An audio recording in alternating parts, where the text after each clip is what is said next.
Baik, selamat pagi. Pada hari ini kita akan membahas pembelajaran terkait pembahasan soal pendidikan Pancasila.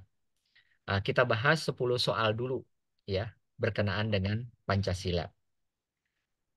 Nah, baik, ada soal yang pertama.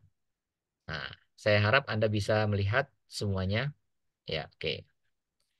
Yang pertama, fungsi utama dari Pancasila adalah sebagai A. Pelindung negara, B. Penjaga negara, C. Jiwa bangsa, D. Dasar negara. Nah, Anda pasti sudah tahu jawabannya. Jawabannya adalah D, yaitu dasar negara. Ya. Kemudian soal yang kedua. Salah satu rumusan dasar negara Indonesia Merdeka yang diusulkan oleh Mr. Muhammad Yamin adalah A. Persatuan, B. Perikebangsaan, C. Mufakat, D. Kesejahteraan sosial. Jawaban yang benar adalah B, yaitu perikebangsaan. Berikutnya, oke. Di soal nomor 3, salah satu salah satu usulan dasar negara yang dikemukakan oleh Mr. Supomo adalah A. Persatuan, B. Perikebangsaan, C. Mufakat, D. Kesejahteraan sosial. Nah, ini juga Anda harus cermat dalam memilih, ya. Jawabannya adalah A, yaitu persatuan. Oke, ini persatuan. Nomor 4. Berikut ini merupakan usulan Insinyur Soekarno mengenai dasar negara Indonesia Merdeka. Kecuali, nah kalau ada kata-kata kecuali berarti yang bukan.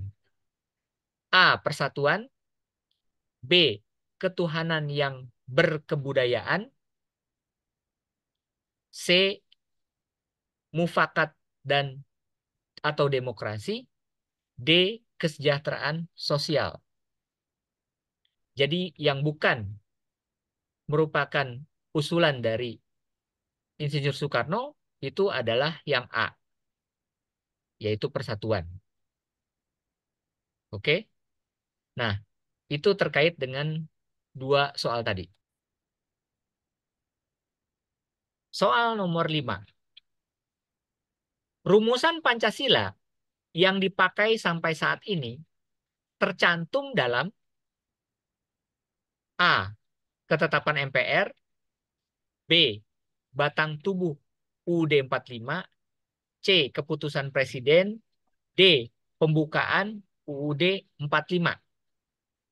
Jawaban yang tepat itu adalah yang D. Dia ada dalam pembukaan Undang-Undang Dasar tahun 1945. Ada di situ dia. Ya. Kemudian yang keenam, berikut ini adalah nilai-nilai juang para tokoh pendiri negara, kecuali, ya, kecuali. Kalau kecuali berarti yang bukan, ya, yang bukan. A. Ketakwaan terhadap Tuhan Yang Maha Esa. Betul. Ini betul. B. Jiwa dan semangat merdeka. Betul. Anti penjajahan. C. Cinta tanah air dan bangsa. Betul. Mengharap pamrih. Wah, ini berarti bukan. Berarti jawabannya ya adalah yang D. Mengharap pamrih. Ya. Jadi, pada prinsipnya, soal nomor 7. Ya. Pancasila merupakan salah satu bentuk A. Keputusan bersama, B. Keputusan penguasa, C. Perjanjian masyarakat, D. Ketaatan rakyat Indonesia. Jawabannya adalah yang A. Keputusan bersama. Jadi Pancasila itu merupakan hasil daripada keputusan bersama. Nomor 8. Panitia kecil yang dibentuk oleh PPKI bertugas untuk PPKI itu adalah panitia persiapan kemerdekaan Indonesia. Nah, jadi waktu kita merdeka itu dibentuklah panitia namanya PPKI. Nah, tugas dari panitia ini untuk apa? A. Membentuk negara. B. Membentuk peraturan. C. Merumuskan dasar negara. D. Merancang undang-undang. Yang betul adalah yang C. Merumuskan dasar negara. Jadi kalau suatu saat Anda ditanya, Pancasila itu bentuk apa? Bentuk keputusan bersama. Ya, karena waktu penyusunan Pancasila itu dari berbagai pihak, bukan hanya satu orang. Ya. Yang kedua, panitia kecil PPKI tujuannya untuk apa dibentuk? Yaitu merumuskan dasar negara. Jadi jawabannya adalah yang C. Baik, kita kita bahas soal nomor 9. Ketuhanan yang Maha Esa berlaku untuk A. Semua agama di Indonesia. B. Agama tertentu di Indonesia.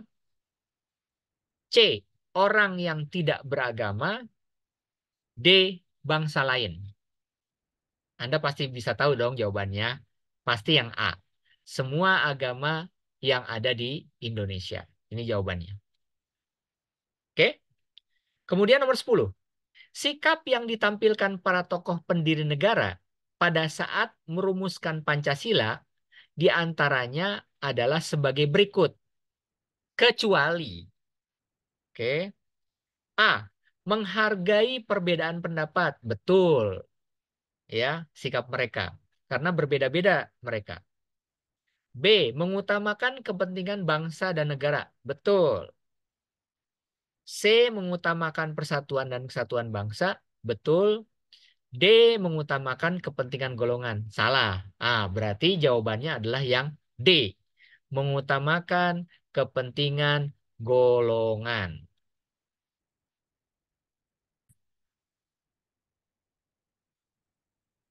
Soal berikutnya, nomor 11.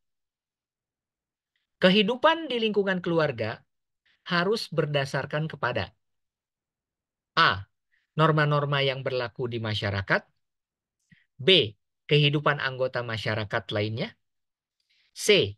Kemajuan ilmu pengetahuan dan teknologi. D. Kesepakatan anggota masyarakat. Jawaban yang tepat adalah yang A. Ya, kehidupan keluarga harus sesuai dengan norma-norma yang berlaku di masyarakat. 12. Salah satu manfaat norma agama dalam kehidupan masyarakat berbangsa dan bernegara adalah A. Memberikan semangat kepada umat beragama untuk lebih bahagia. B. Mendorong umat beragama untuk hidup merdeka. C. Mendorong umat beragama untuk meningkatkan iman dan takwa. D. Dapat menyadarkan umat beragama untuk hidup sederhana. Jawaban yang tepat adalah yang C. Mendorong umat beragama untuk meningkatkan iman dan takwa.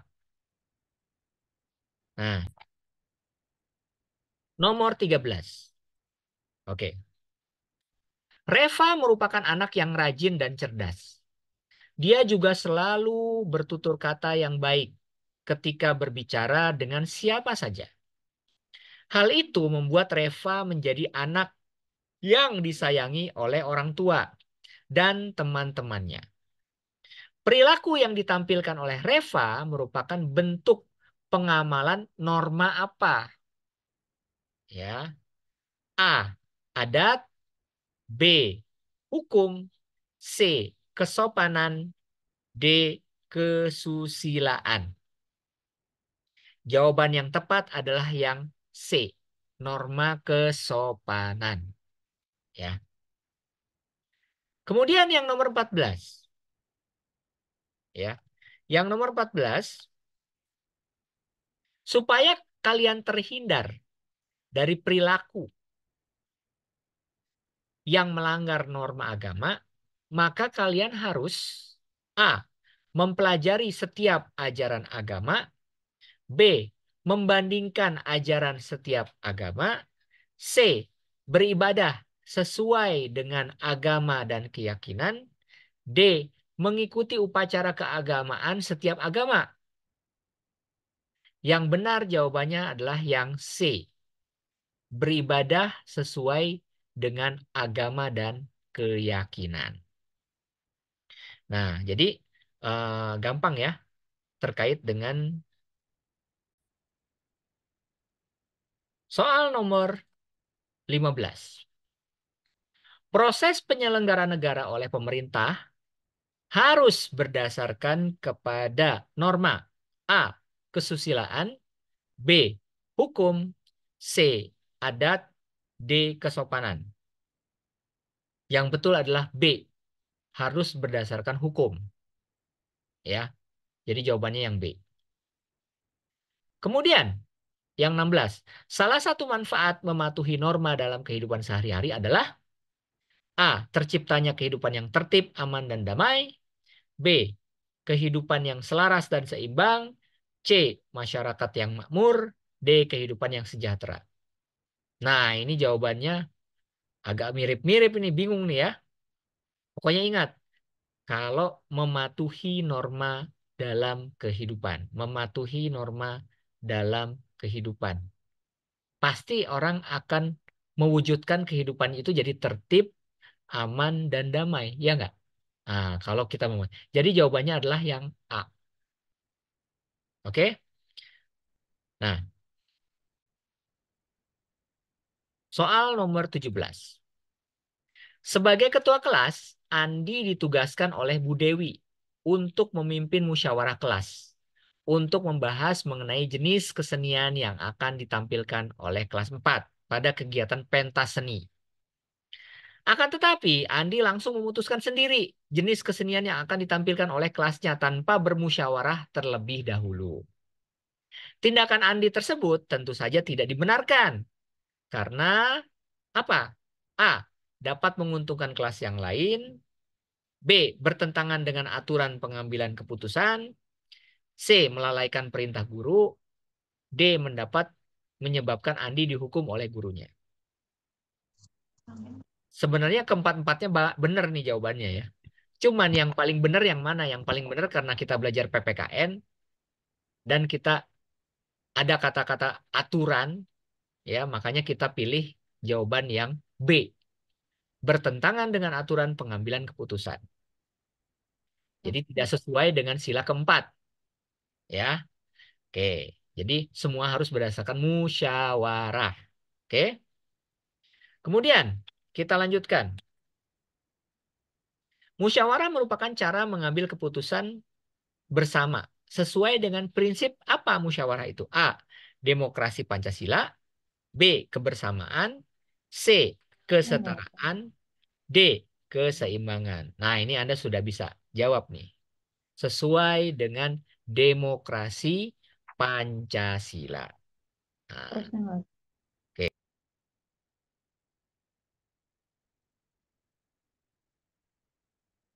Baik, kita lanjutkan soal nomor 19.